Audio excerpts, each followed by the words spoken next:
दोस्तों, सिंगापुर की कैली एरोस्पेस ने दुनिया का पहला सुपरसोनिक मानव रहित कॉम्बैट एरियल व्हीकल लॉन्च किया है। इसकी कीमत 117 करोड़ रुपए है। इस जेट को एरो नाम दिया गया है और यह आवाज की रफ्तार से भी तेज उड़ सकता है। इसके लॉन्च के मौके पर कैली एरोस्पेस के चीफ ने बताया है कि यूएवी कभी अपनी रफ्तार के लिए नहीं जाने जाते हैं।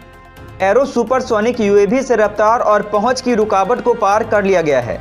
यूसीएवी में रडार क्रॉस सेक्शन और इंफ्रारेड सिग्नेचर है।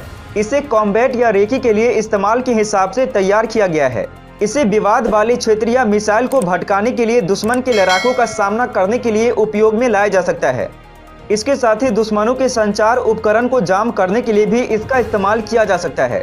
इसका अधिकतम टेक ऑफ वजन 16,800 किलोग्राम हो सकता है और यह 4,800 किलोमीटर से ज़्यादा दूरी की उड़ान तय कर सकता है। गौरतलब है कि कई सारे एरो ड्रोन को पायलट वाले कॉम्बैट एयरक्राफ्ट से कंट्रोल किया जा सकता है, जिससे वह जंग के मैदान में कई काम कर सकते हैं। इन्हें ग्राउंड स्टेशन से रिमोटली भी कंट्रोल किया जा सकता है। ये ड्रोन कार्बन फाइबर के एक सेल से बने हुए हैं। इन्हें ड्रोन स्वार्म या फॉर्मेशन में भी उड़ाया जा सकता है। आमतौर पर दुश्मन के एयर डिफेंस सिस्टम को परेशान करने के लिए इसका इस्तेमाल किया जा सकता है। कैली एरोस्पेस का कहना है कि उन्हें अब तक 100 से ज़्यादा प्री ऑर्डर मिल चुके हैं। वहीं आपको बता दें, सीमा पर तनाव वाली अन्य जगहों को लेकर भारत और चीन के बीच बातचीत रुक गई है। इस बीच भारत ने साफ कहा है कि जब तक तनाव वाले सभी इलाकों में डिसएंगेजमेंट नहीं होता है, तब तक पूर्वी लद्दाख में सेना पीछे नहीं हटेगी।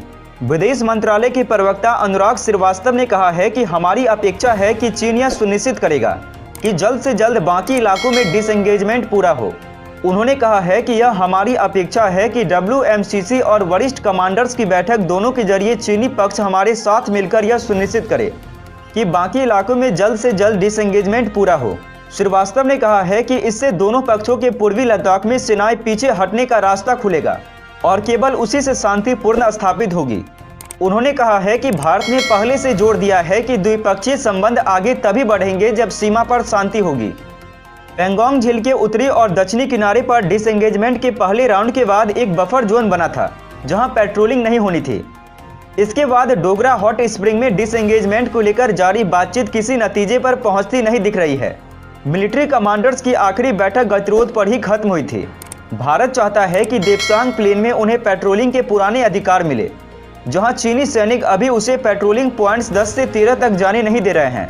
विदेश मंत्रालय के प्रवक्ता ने कहा है कि विदेश मंत्री एस जयशंकर ने अपने समकक्ष वांग यी से बातचीत में जोर दिया था कि पेंगोंग झील में डिसएंगेजमेंट पूरा होने के बाद दोनों पक्षों को जल्द से जल्द पूर्वी लद्दाख में LAC से जुड़ी बाकी मसलों को सुलझाने की तरफ बढ़ना चाहिए।